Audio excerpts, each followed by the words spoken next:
Olá, tudo bem com vocês? Bom dia, eu sou Patrícia Calderon e está no ar mais um Jornal da Manhã, entrevistas especiais de sábado.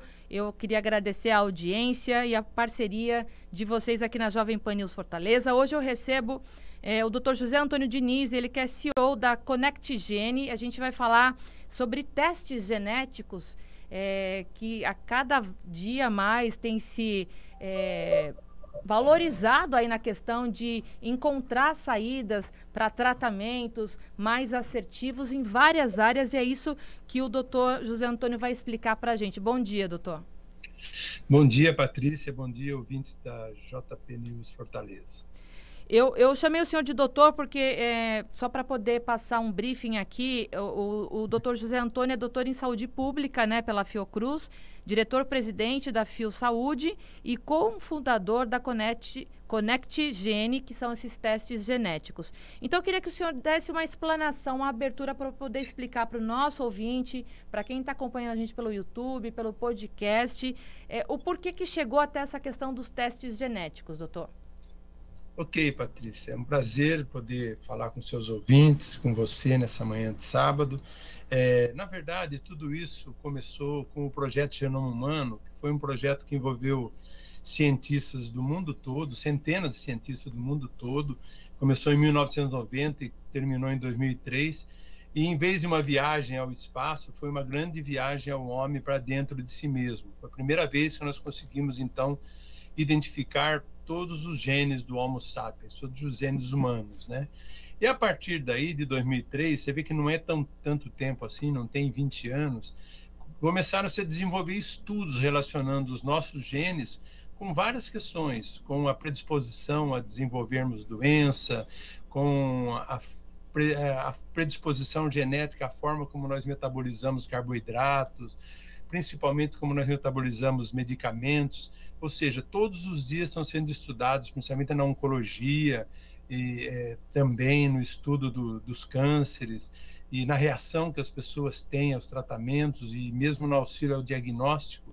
A genômica vem contribuindo sobremaneira para o que nós chamamos de medicina personalizada, hoje chamada ainda mais de medicina de precisão, né? Porque, de fato, nós somos iguais em 99,5% dos nossos genes. Esse 0,5% é que nos faz diferentes, que nos faz únicos, desde a cor do nosso cabelo, a cor dos nossos olhos, até esses aspectos todos relacionados à nossa saúde. E esse 0,5% pode ser a cerejinha do bolo, né, no tratamento mais assertivo. Dentro desse 0,5% que tem todas as ricas informações genéticas que os estudos vão relacionando quais são os genes que interferem nos vários aspectos para desenvolvimento de doença, para metabolização de alimento, ou para processamento de medicamentos, enfim, principalmente na área da saúde é onde mais cresce os conhecimentos advindos do projeto Genoma Humano. Mas não é só na área da saúde, é na pesquisa pura, é também na agronomia, na ecologia, em várias outras áreas. Mas eu queria continuar no tema saúde.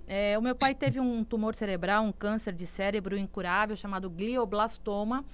E não tem cura, não tem tratamento. Em 100 anos a medicina não conseguiu evoluir em nada, mas ele tinha esse 0,5% de esperança no caso de uma mutação desse tumor, né? Para poder receber uma quimioterapia mais direcionada para o caso dele e dar uma melhor sobrevida aí para ele. Infelizmente, ele faleceu, mas ele chegou a fazer esse teste pelo hospital, Beneficência Portuguesa, que foi para o exterior para poder detectar se ele tinha essa mutação no tumor, né?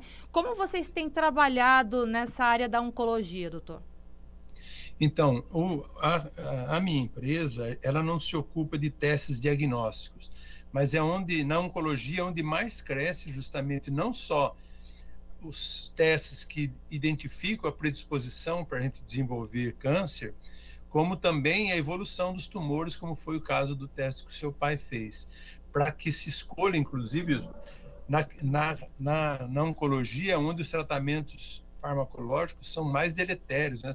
Apresentam efeitos mais deletérios. Então, a farmacogenética é mais importante ainda nesses casos. Eu vou lembrar um exemplo que todas as pessoas vão identificar. Você lembra quando a Angelina Jolie fez um teste de 2 genes, BRCA1 e BRCA2, que eram marcadores para câncer de mama e para câncer de ovário, né? Então, ela identificou que ela tinha 80... A avó dela tinha morrido de câncer de mama, a mãe tinha morrido de câncer de mama. Ela fez esse teste que identificou que ela tinha 87% de chance de também desenvolver. Foi quando ela não vacilou e tomou uma decisão radical de tirar as mamas e os ovários, né? Então, hoje, naquela época, ela investigou apenas 2 testes. Hoje, já se sabe que tem 30 outros genes que também são marcadores para esse tipo de câncer. Assim como nesse exemplo, né, há muitos outros estudos em vários tipos de câncer, mas não é do que se ocupa a minha empresa. O nosso laboratório ele trabalha mais para pessoas ajudar pessoas. Ele trabalha com teste de triagem genética neonatal, que é um teste, se eu puder falar dele agora, é um teste muito interessante. Ia ser até a minha próxima pergunta, porque eu ia entrar nesse assunto, porque a empresa do senhor oferece 3 produtos, né? E o teste da bochechinha que o senhor vai falar agora, né? Pode começar por ele, para poder explicar o que ele indica. Exatamente. Então, esse teste, ele é muito interessante porque o laboratório parceiro que desenvolveu esse teste, ele buscou identificar quais são as doenças graves, silenciosas e que se manifestam na primeira infância, mas que são tratáveis. Ou seja, que tem cura, que se você conseguir detectar precocemente, você tem altas chances de cura, né? Então, só para a gente ter uma ideia, o teste do pezinho, ele analisa 6 doenças de cunho genético. O teste do pezinho ampliado, que acabou de ser aprovada uma lei agora, que amplia para cerca de 60 doenças, também de cunho genético, ele vai ser coberto pelo SUS a partir de junho desse ano, e o nosso teste, ele complementa esses 2 testes, analisando mais de 340 doenças, como eu disse, graves, silenciosas, e principalmente ele é importante porque são doenças tratáveis na primeira infância. Como é o caso do retinoblastoma, dessa notícia que nós assistimos recentemente no Fantástico, né? Da filhinha do Tiago Leifert e da jornalista Diana Garbin, que identificaram já um pouco tardiamente. Se feito logo depois do nascimento, nesse teste que é da bochechinha, porque também usa células da bochecha para fazer o sequenciamento genético, as chances de cura são altíssimas. Aliás, como eu disse, são doenças tratáveis, né, curáveis. O único câncer que é analisado no teste o único câncer é o retinoblastoma, por conta dessa possibilidade de altíssimas chances de cura se detectado ainda antes da manifestação da doença. Então, entre essas 320 doenças genéticas, uma delas pode ser esse tumor no olho? Exatamente. Então, na verdade, nós estamos falando de doenças raras, né? Mas quando a gente fala em doença rara, a gente sempre coloca isso como uma possibilidade distante da gente, né? Mas no Brasil estima-se que haja 13 milhões de pessoas portadoras de doenças raras, e 80% dessas doenças se manifestam na infância. Então, o teste, ele vê também, por exemplo, uma outra... Você ia fazer alguma pergunta? Desculpa. Não, eu queria entender se, dentro dessas doenças, o senhor poderia citar as mais frequentes, que elas podem ser detectadas através desse teste. Então, a atrofia medular espinhal é uma delas, uma que ficou famosa aí também, porque o tratamento glutárica, que é uma sensibilidade exagerada que o bebê desenvolve com a frutose, né? Não sei se você acompanhou o caso de uma jornalista de Minas Gerais, que ela falou, ela fez uma matéria, saiu no Instagram dela, que ela falava, eu matei os neurônios do meu filho. Ela não sabia que o menino tinha essa doença, essa variação para acidura glutárica, e ao dar a papinha de fruta, foi desenvolvendo isso, e foi um problema irreversível para a criança. Mas são doenças que as mais conhecidas são essas, porque elas são raras, os nomes normalmente são nomes científicos, né? E agora, infelizmente, o que ficou mais destacado foi o retinoblastoma, por conta desse drama aí que foi vivido pelo casal aí, Tiago Leifert e Diana Garbin. Doutor, eu vou pedir para o senhor repetir, porque houve uma falha aí na sua transmissão, quando eu perguntei sobre outras doenças. Então, acabou que a gente não entendeu quais eram as doenças. Tá. Então, como eu te disse, são doenças raras, né, de nomes científicos que são poucas conhecidas, pouco populares. Mas tem uma doença que é a atrofia medular espinhal, que a criança vai perdendo. É uma doença degenerativa grave, né? Há um medicamento aí que custa alguns milhões e por isso ganhou a mídia também, porque nós temos alguns casos no Brasil. É E, conhecida além como disso, AMI, né? isso, conhecido como AMI, exatamente. E uma outra doença que também teve uma grande repercussão no ano passado, foi divulgada por uma jornalista da Globo Minas, em que ela falava da doença acidúria glutárica, né? Que é uma alergia que a criança desenvolve de maneira grave, que vai destruindo, inclusive, as células nervosas do cérebro do bebê. E ela fez até a manchete da matéria dela, era dramática, ela falava assim: eu matei os neurônios do meu filho, né? Então a criança nasceu normal, mas como ela não sabia que tinha essa alergia tão grave, ela acabou, ela mesma, ao dar uma papinha de frutose, quando entrou com a papinha de fruta, a criança desenvolveu essa doença. Isso poderia ter sido detectado também no teste da bochechinha. E qual que é a intolerância no caso dessa doença, doutor? Era frutose, frutose, se não me engano. Mas tem mais elementos também. Eu estou falando de uma maneira bem simples, viu? Agora, quais são os outros produtos, os outros 2 produtos que pela empresa do senhor é possível realizar? Então, nós temos um teste o teste da bochechinha é feito pelo principal laboratório de genômica do Brasil. Nós temos um teste que é feito em Londres, que é um teste de nutrigenética. Esse teste, ele analisa nossas variantes genéticas. Antes é preciso dizer uma coisa, né? Nós somos a nossa genética e aquilo que a gente faz dela através dos nossos hábitos de vida, né? Genética não é destino. A gente tem como, através dos nossos hábitos, silenciar os nossos genes para que ele não se manifeste naquilo que a gente tiver predisposição a desenvolver algum problema, né? Então, esse teste nutrigenético, ele entrega 3 relatórios, um de nutrição, um de fitness e um de estresse e sono.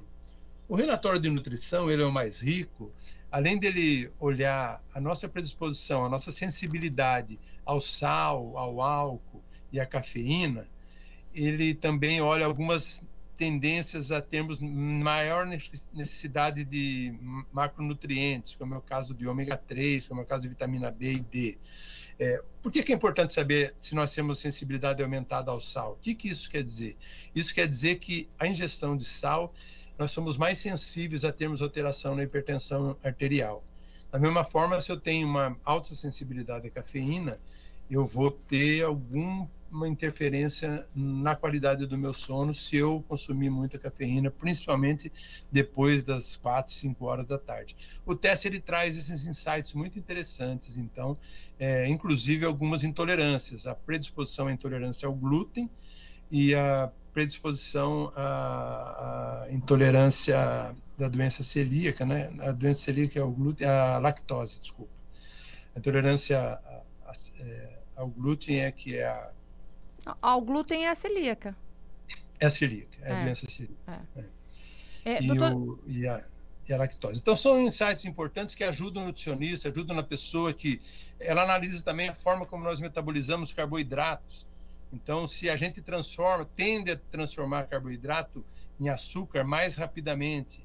Então, isso dá uma dica para que a nossa dieta seja menos rica em carboidratos processados, né? Enfim, como é que nós reagimos à gordura, quais são... E o relatório ele traz dicas também de gorduras, as boas, as gorduras que a gente deve evitar, de acordo com as nossas variantes genéticas. No relatório de fitness, ele diz se a gente tem predisposição a ter melhor resultado com exercício de força ou com exercício de resistência, né? Muitas pessoas se esforçam demais na academia para ganhar massa muscular, mas às vezes é genética essa impossibilidade de ganhar mais massa muscular. Ele identifica também os genes que podem mostrar se nós temos uma predisposição aumentada à lesão. Outros marcadores genéticos indicam se a gente tem uma capacidade maior ou menor de recuperação, mais lenta ou menos lenta, né? E o teste, o relatório do estresse e sono, ele informa também como é que a nossa capacidade de tolerar um trabalho sob estresse, além da qualidade do nosso sono, nosso relógio biológico, se a gente tende a produzir melhor de manhã, de tarde ou de noite. Esse é o segundo teste, né? O terceiro teste, nós tratamos dele no seu programa de Saúde mental. Sexta-feira de ontem, né? Uhum. Que são os testes farmacogenéticos. Podemos falar dele se você quiser, sim, ou sim, se você não quiser fazer, não tiver nenhuma pergunta em relação ao teste nutrigenético. Não, então, eu ia, antes de entrar na parte dos transtornos mentais, que os testes genéticos, nós debatemos isso no programa de ontem, no Não Pira e Respira, no ar aqui pela Jovem Pan News Fortaleza às 10h30 da manhã, toda sexta-feira. A gente falou justamente que esses testes genéticos, eles podem direcionar o médico numa melhor conduta de tratamento medicamentoso para o paciente, né? Porque a gente sabe que esses medicamentos relacionados para transtornos mentais, às vezes eles acabam sendo muito testados no paciente antes de direcionar um. Mas antes de entrar nesse assunto, como o senhor falou sobre sono, a gente sabe que o distúrbio do sono é algo que traz grandes problemas, né, para muitas pessoas. Eu queria saber quais são as novidades de tecnologias aí em tratamentos que podem ajudar as pessoas a terem uma qualidade no sono. Hoje já tem, inclusive aplicativos, né? Vários aplicativos que ajudam as pessoas, e não são poucas as pessoas que sofrem com distúrbio do sono no Brasil, né? E alguns aplicativos, algumas técnicas de relaxamento, principalmente, que ajudam as pessoas que têm dificuldade com o sono.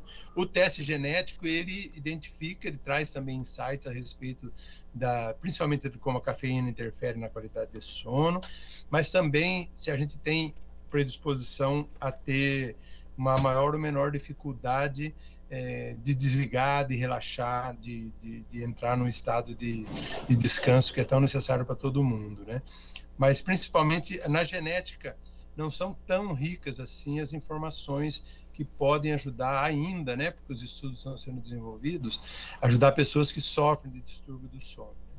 Mas as pessoas que têm insônia e tomam medicamento para dormir, isso sim, os testes farmacogenéticos ajudam a pessoa a encontrar o medicamento que melhor funcione para ela e que tenha menos efeitos colaterais. Agora sim a gente pode falar sobre o que nós discutimos ontem no Não Pira e Respira, de forma um pouquinho mais resumida, mas que esses testes genéticos eles são importantes para poder direcionar uma medicação mais adequada no caso daquele paciente, né? Como isso é feito, doutor?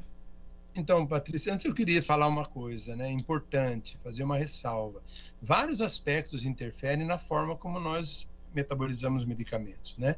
Aspectos biológicos, aspectos imunológicos, a idade, o peso, a interação para quem toma mais de um medicamento e aspectos genéticos, né?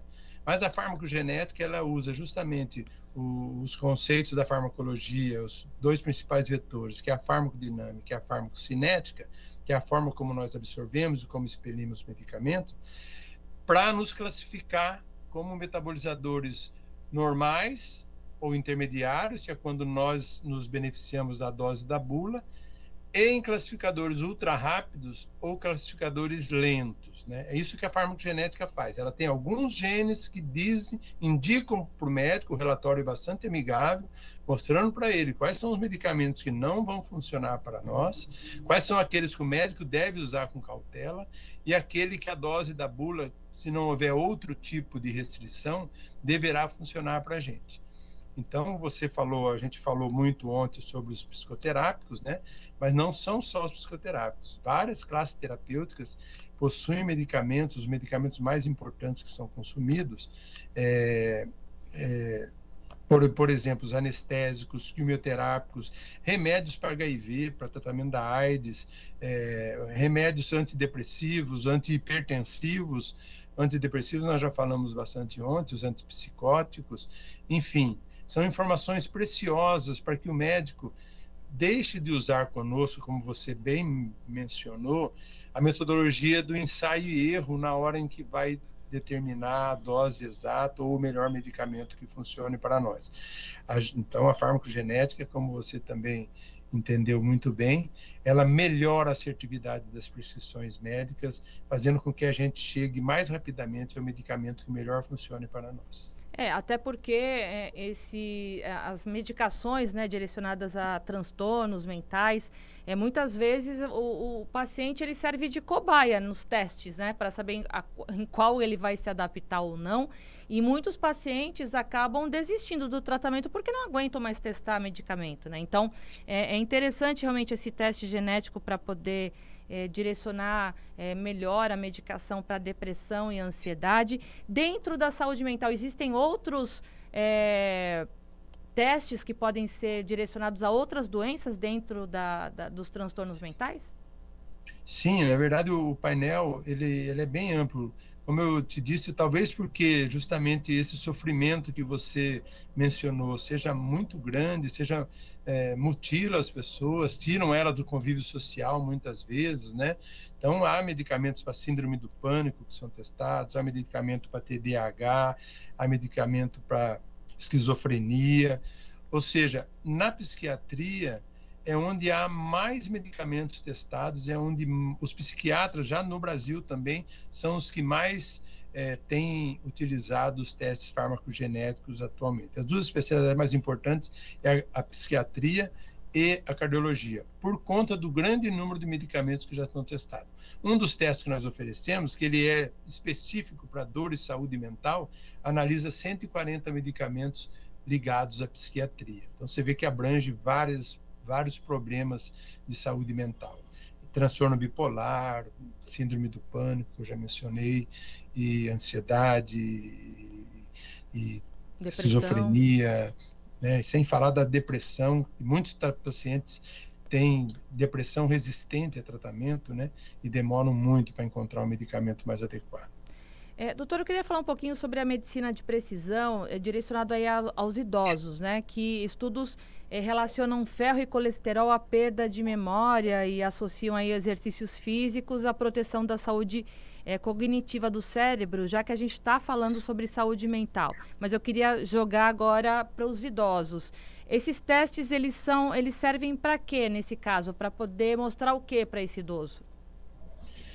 Olha, ele mostra, além de como que a alimentação também interfere na qualidade dessas outras questões de saúde, né?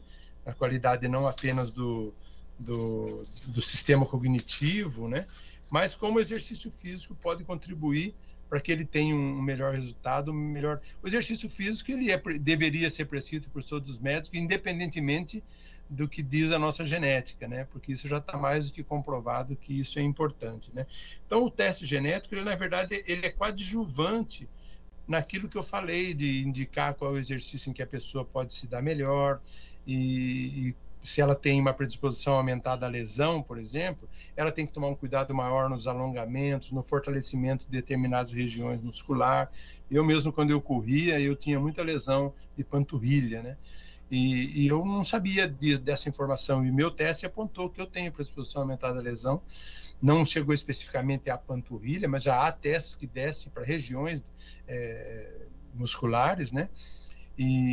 Mas eu poderia, por que essa informação seria preciosa? Para que eu alongasse melhor, para que eu fortalecesse mais minha panturrilha, para que eu evitasse essas lesões.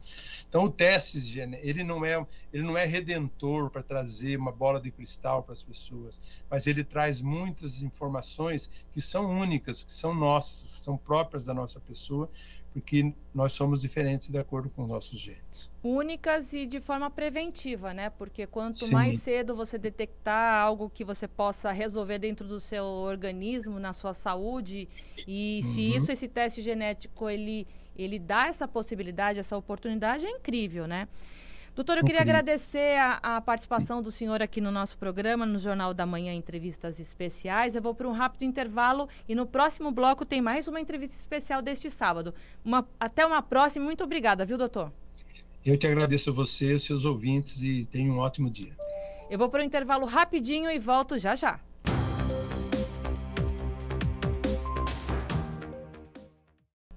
Olá, você que está acompanhando aqui o Jornal da Manhã deste sábado. Estamos de volta. No primeiro bloco, nós falamos sobre células-tronco e de que forma que tudo isso pode beneficiar tratamentos na parte neurológica, né? Então, sobre depressão, ansiedade e esses testes genéticos aí ajudando, né? Contribuindo para que os profissionais indiquem medicamentos, né? Mais direcionados a cada tipo de problema cerebral.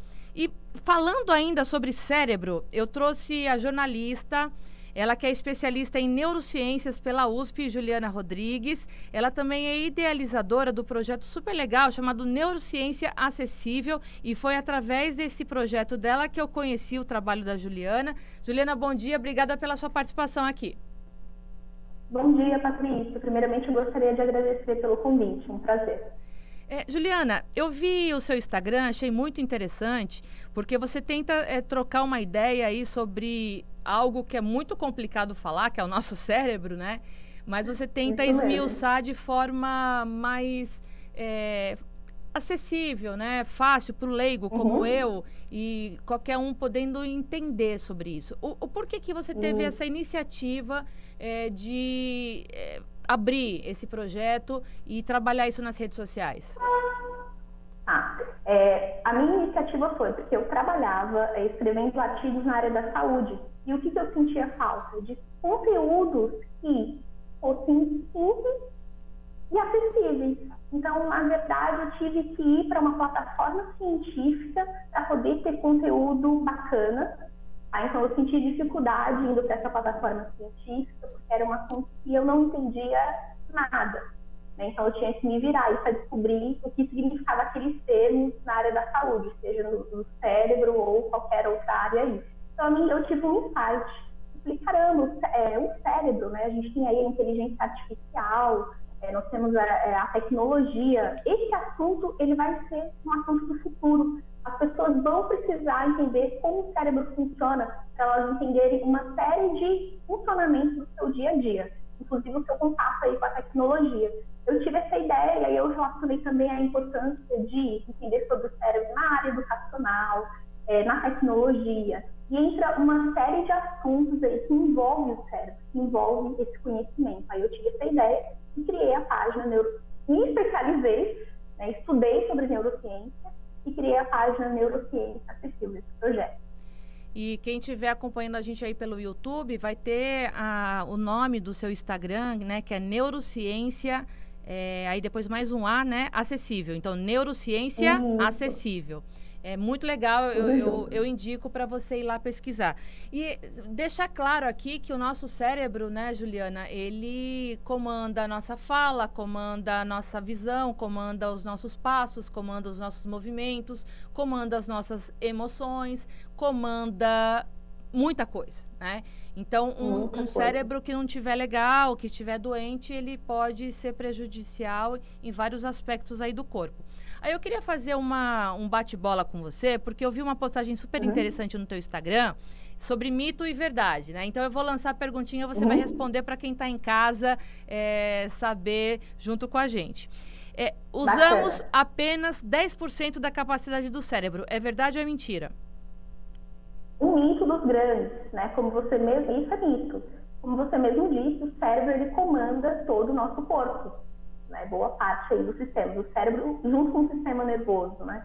Então, você dizer que o cérebro, que nós usamos só 10%, já entra em contradição. Imagina, quanta responsabilidade tem o cérebro, quantas tarefas, é impossível você usar 10%.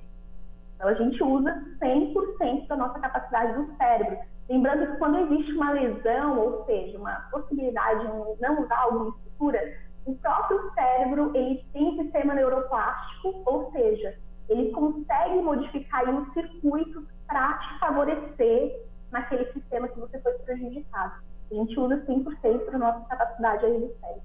Bom, e nós temos 2 hemisférios, né? Então, do lado direito, do lado esquerdo, aí tem uma divisão que a gente chama de corpo caloso. A próxima pergunta é o seguinte, o hemisfério direito é mais artístico e o hemisfério esquerdo é mais racional? É mentira, é verdade?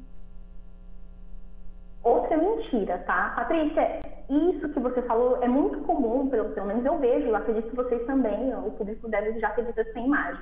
Existe uma imagem muito bonita de um cérebro em que um lado ele está todo pintado, colorido, e do outro lado, que é o hemisfério direito, né, ele está ali dizendo que é cálculo, que é matemática.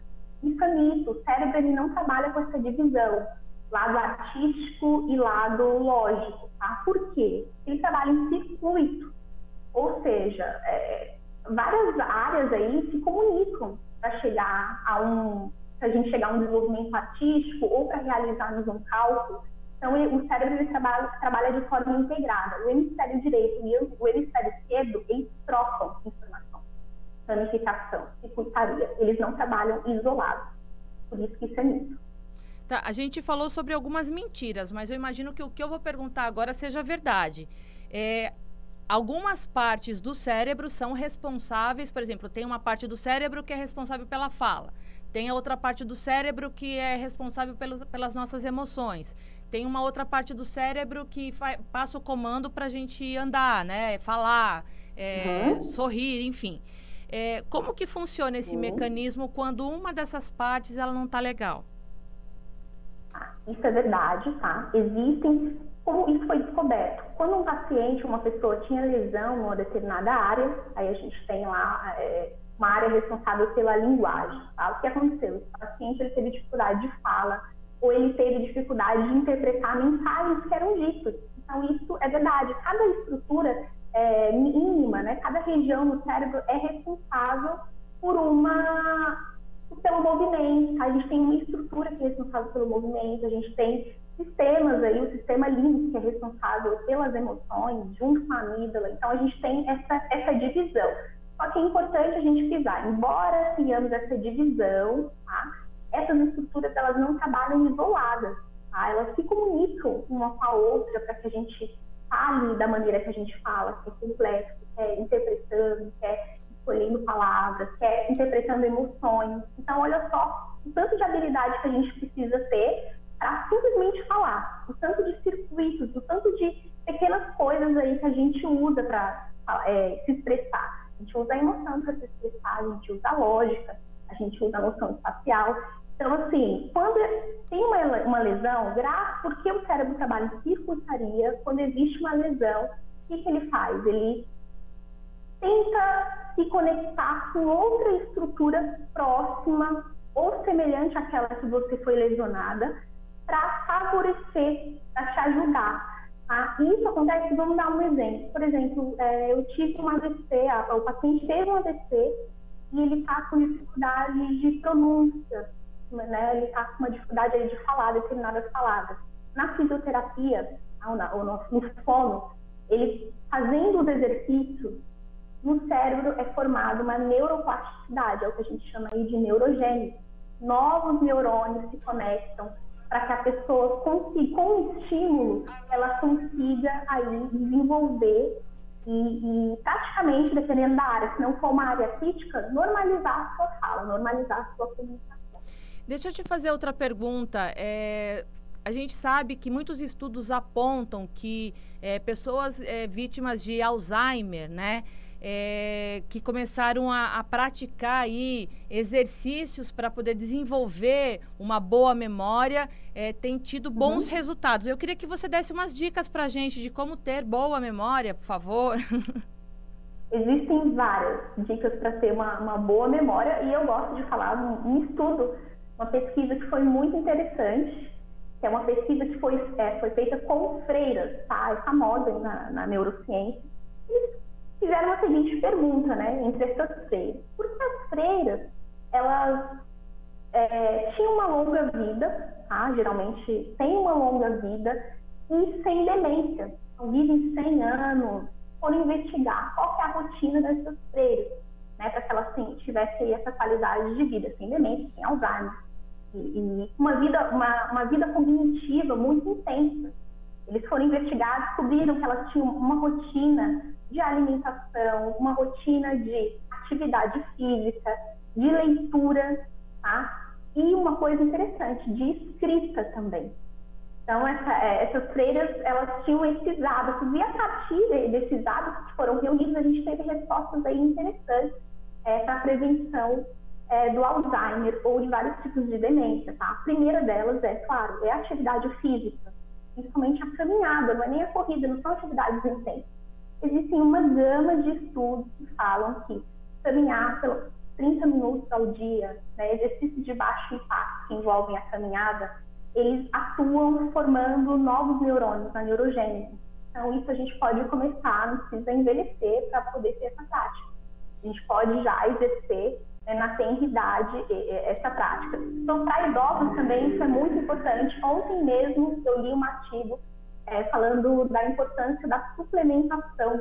A suplementação que envolve as oleaginosas, né, estava falando da castanha do Pará. Então, o ômega 3, alimentos ricos, né, em oleaginosas, é claro, uma quantidade que seja indicada pelo nutricionista para cada organismo, mas também é muito importante para a memória, para a saúde cognitiva, a leitura, a escrita, e seriam essas aí as dicas. Já que a gente falou sobre atividade física, esporte, eu queria saber dos benefícios da meditação para o cérebro. Esse assunto, é óbvio, né? A meditação, ela beneficia o cérebro. Só quando a gente vai mergulhar nesse assunto, a gente descobre que existem níveis de aprofundamento na meditação. E que, na verdade, não é que a meditação, ela ajuda, né? É respirar, acalma, respirar, relaxa, mas esses benefícios, eles são mais profundos em algumas pessoas. Então, quanto mais pessoas, indivíduos que conseguem se aprofundar mais na meditação, eles têm mais benefícios. Tá? Mas é claro, mesmo a superficial, mesmo quem não consegue se aprofundar tanto, tem os benefícios da meditação, que é o relaxamento, que é a diminuição do estresse, melhora na qualidade do sono. Então, eles são comprovados e tem uma gama de estudos que validam, né, os benefícios da meditação. Tem pessoas que falam, não, eu não tenho paciência para meditar. Enfim, tem a prática de atividade física, que também é muito boa e tem benefícios aí muito semelhantes à meditação.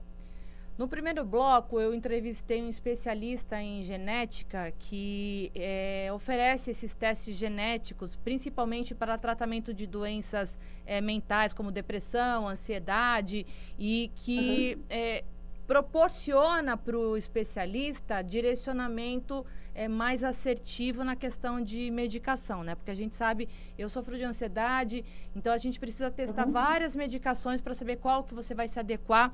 A pergunta que eu te faço é a seguinte: como que a depressão e a ansiedade atuam no cérebro? O que a gente precisa? É dopamina? É cetralina? Eu queria que você explicasse um pouquinho dessas substâncias. Boa pergunta. Na realidade, o que a gente pode dizer é que tanto a depressão... vamos lá, a depressão, ela diminui os comunicadores, né? As células que captam a serotonina. Tá? Então, a depressão, ela está mais relacionada aí com a serotonina, com esse neurotransmissor. E é um tipo de medicamento. E a ansiedade, ela tem excesso de não só serotonina, como de outros neurotransmissores. Então, por isso a pessoa fica muito agitada. Mas, olha só como esse assunto é complexo, Patrícia. Tem pessoas que têm depressão que elas são ansiosas. Ou seja, a pessoa, ela tem aquele estado de letargia, de muitas vezes desânimo, mas ao mesmo tempo, internamente, ela está muito ansiosa. Né? E por isso que é complicado receitar um medicamento para pessoas que têm ou ansiedade ou depressão. Porque existem uma gama de... Além da atuação desses neurotransmissores no cérebro, a pessoa, o paciente, ele relata as suas emoções, o que ele sente. Então, eu vejo assim, que é muito mais importante, na hora de indicar uma medicação, você ouvir a pessoa, ouvir o que ela sente, ouvir o relato dela, do que você partir para uma questão totalmente técnica, tá? Ou uma questão totalmente envolvendo que remédio X é de serotonina, esse aqui é dopamina, não é bem assim. E muitas vezes vai indicar uma medicação para um assunto tão complexo, vai ter que existir testes. Tá? Então, os testes, eles vão existir, muitas vezes um medicamento ali, como a gente está falando de um sistema complexo, vai ter que testar. E quanto mais aquele que está avaliando ouvir o paciente, ouvir o que ele relata, ouvir aquela história, ele vai conseguir também ter uma maior sensibilidade de indicar e de testar uma dosagem e de agir com mais paciência e ser afetivo. Mas eu queria entender de que forma que essa química que falta no cérebro, né, que desencadeia algumas doenças, que química que é essa? Como identificar que realmente está faltando essa química no nosso cérebro, que você citou aí a serotonina, que é a substância química da alegria, né, da felicidade, do êxtase, enfim. O que falta no cérebro para poder virar esses problemas como depressão e ansiedade? Em alguns casos, é possível você ver essa atividade de neurotransmissor e poder fazer essa avaliação a partir de exames que vê a conexão do cérebro. Tá? Só que ainda é muito vago você avaliar um estado de... esse diagnóstico de depressão e de ansiedade, ele ainda é clínico. Tá? Ele ainda é clínico, ele é baseado no que a pessoa fala e sente.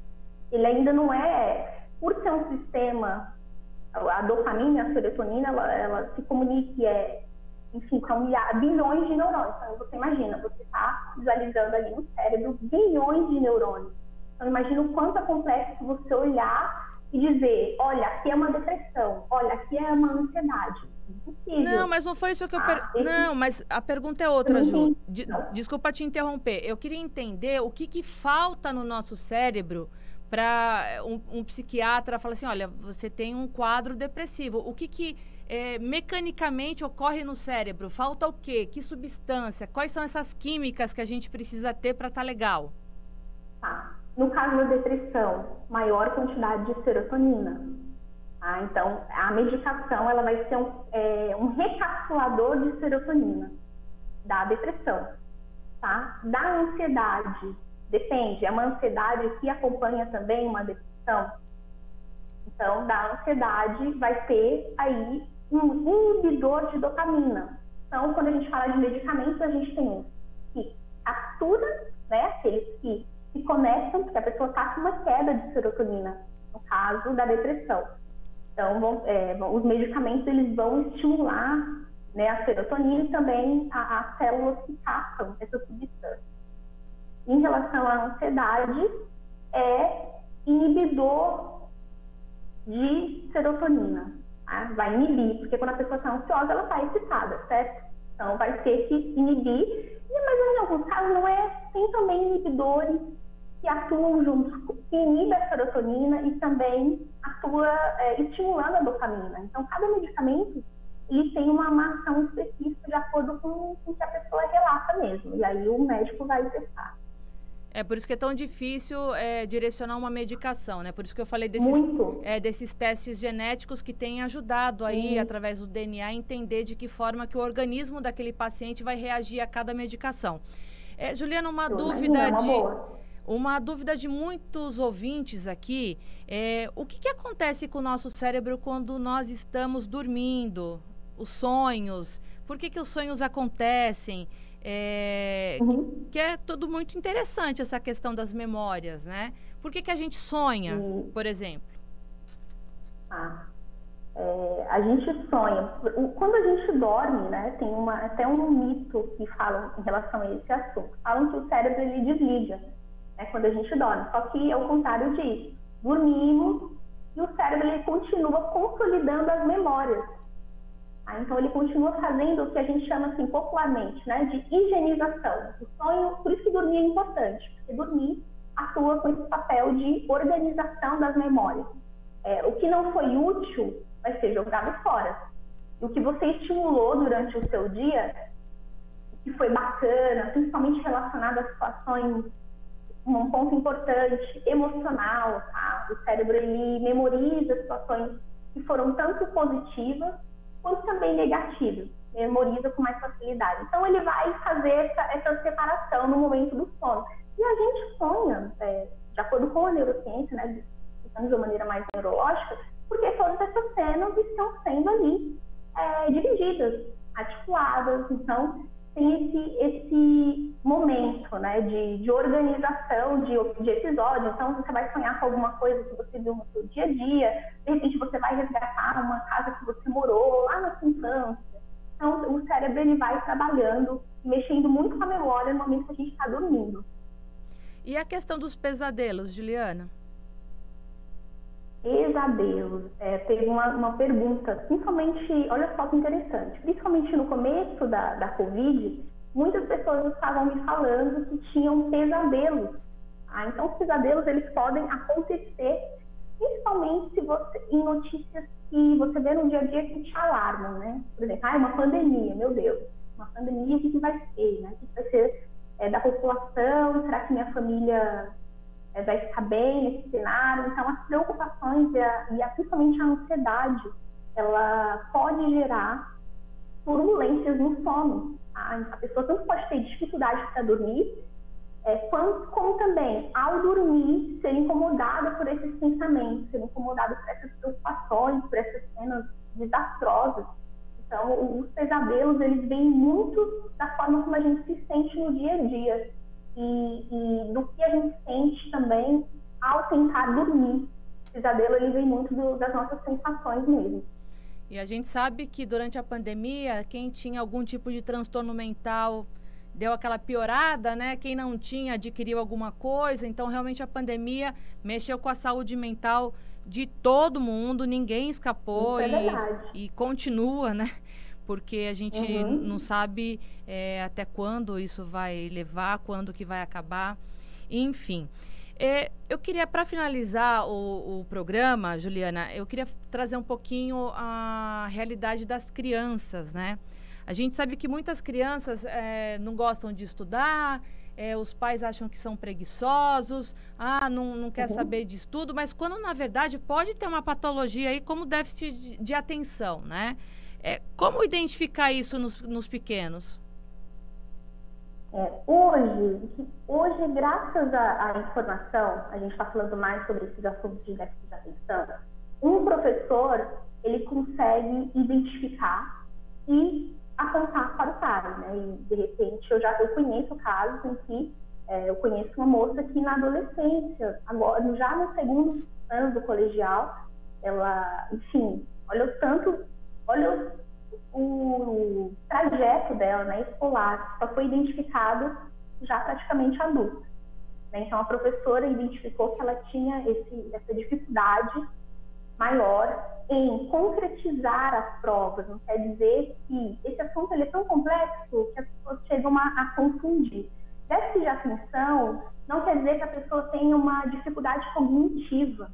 Tá? Não quer dizer isso. A pessoa pode ser extremamente inteligente, enfim, ter as suas habilidades ali cognitivas. Envolve uma série de comportamentos, tá? Envolve tempo que ela precisa para realizar uma atividade, envolve muitas vezes uma maior ansiedade, uma maior dificuldade de sentar e ficar quieta ali. Enfim, essa criança ela precisa de uma outra dinâmica de ensino muitas vezes. Então, o que acontece? Com a informação que hoje está disseminada sobre esse assunto, um professor mesmo, ao identificar que o aluno ele tem um comportamento diferente dos demais, ele tem uma dificuldade, o mesmo comportamento físico, que é diferente. Ele pode hoje direcionar os pais, conversar, assim, dependendo da escola, do colégio, tem até equipes, né, dentro de escolas que também fazem esse apoio. Então, graças à informação, a gente precisa falar cada vez mais sobre isso, né, para poder ajudar essas crianças. Mas não é um diagnóstico simples e apenas aqueles que convivem, principalmente os professores, são as pessoas que geralmente conseguem identificar esses comportamentos. E nada tem a ver com preguiça e friso, nada tem a ver com incapacidade intelectual, tá? Nem sempre. Existem vários tipos aí dentro dessa questão neurológica. Claro, vão ter as crianças que têm a cognição comprometida e vão ter as crianças que, no caso, apenas precisa de uma outra dinâmica. Por exemplo, essa moça, ela precisava de mais tempo para fazer a prova, tá? Mas era a mesma prova de todo mundo. Ou seja, não era capacidade cognitiva, Ela tinha um déficit de atenção que exigia, ela precisava de mais tempo para executar aquela atividade. E quando os professores souberam disso, ela foi até o Hospital das Clínicas, fez lá o teste, e quando a escola adaptou o ensino para ela, ela começou a ter notas excelentes. Olha só que legal. É legal porque talvez essa pressão psicológica que ela não conseguia conviver, né? Então, realmente é interessante a importância do tratamento multidisciplinar, né? Muitas pessoas envolvidas de várias áreas para poder ajudar. Bom, eu conversei aqui com a minha colega de trabalho, porque é jornalista também, Juliana Rodrigues, ela que se especializou em neurociência pela USP e idealizadora do projeto Neurociência Acessível. O Instagram dela está aqui embaixo. Juliana, muito obrigada pela sua participação, foi uma troca de ideias super interessante. O cérebro é um mistério e a gente tentou falar um pouquinho dele aqui. Eu agradeço muito pelo convite de vocês. Obrigada, Patrícia, pelo convite. Foi um imenso prazer. Prazer é todo nosso. E para você que está aí assistindo o Jornal da Manhã, semana que vem mais um assunto aqui comigo. Então, fica aí, continue com a programação da Jovem Pan News Fortaleza. Eu, Patrícia Caldeirão, volto no sábado que vem, às 8 horas da manhã, aqui no Jornal da Manhã. Tchau!